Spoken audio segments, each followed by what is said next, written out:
Hi, Cadilla and JCC families. I'm here to review a board game for you guys, and I hope you enjoy. This game, as you can see, is called Stuffed Fables, and it's an adventure book game.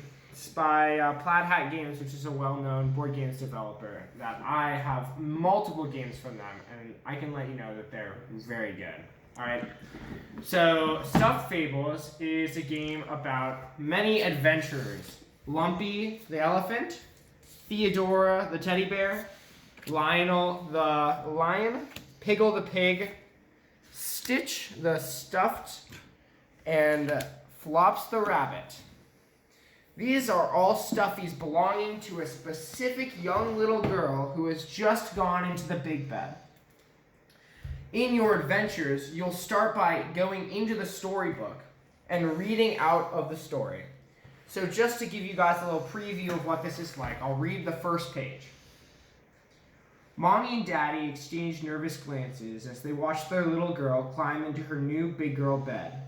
It was a beautiful bed of purple and blue, with a fancy headboard, and the little girl had fallen in love with it the moment she saw it. They had brought it home in a big box, and Daddy spent the entire afternoon in the garage assembling it. She had napped in a couple times already, but this was the first night it would replace her crib. Mommy cried a little that day, and Daddy took the crib apart. The little girl felt strangely sad too when she watched Daddy pack the crib away in the attic. But she was a big girl now, and this was a big girl's bed.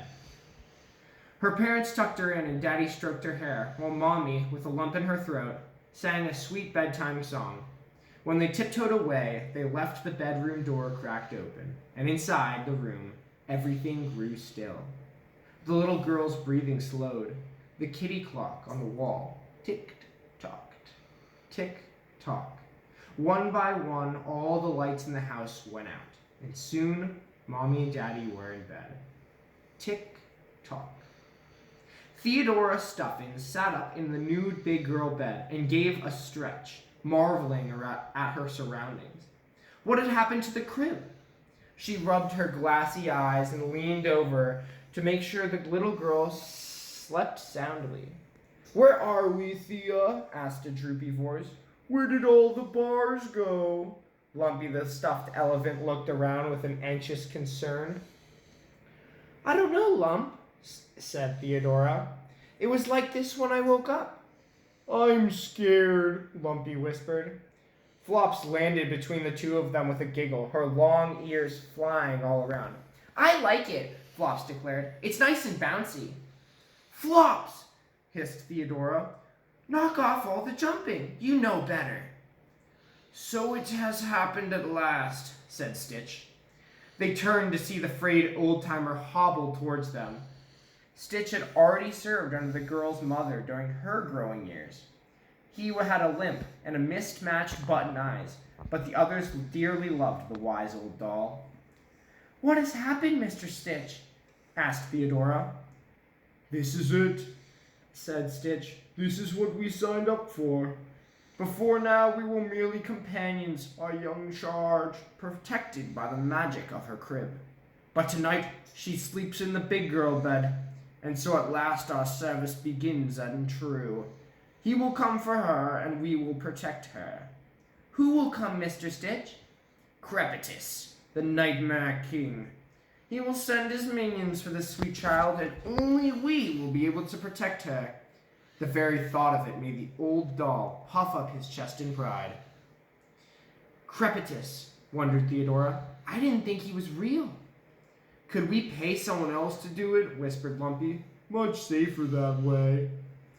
"I think it might be wise," Stitch suggested, "to split up and search the house for provisions. Thea?" "I trust your advice, Mr. Stitch," said Theodora. "Let's do it." And so that's how our story begins. Continuing on, I'd like to give a disclaimer really quick. This game is a little bit complicated. And when I say a little bit complicated, I mean pretty complicated. It took me probably around an hour to understand the rules, which is pretty long. So if you're interested in this game, I would definitely look up online probably a tutorial on how to play, because it is a little difficult to understand at first. So the way that the game continues is that your heroes, and this game is for 2 to 4 people, your heroes move throughout the level and attack the enemies and figure out different storybook components in the game. So the way you move is there is a bag of dice here. Each colored dice means a different thing. The red are meant for melee, the white are meant for getting more stuffing, the black are when you get attacked, and the purple are anything. Now, there's a couple other colors, but that's the simple rules of it.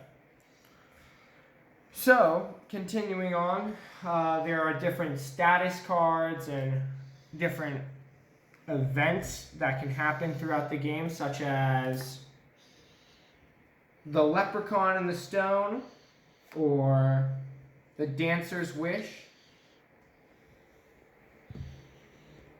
And you progress through the game until you finally get to the end of the book, which there's more than a few pages. And once you get to the end, you find the end of the story as you read throughout the actual story as you play through the game.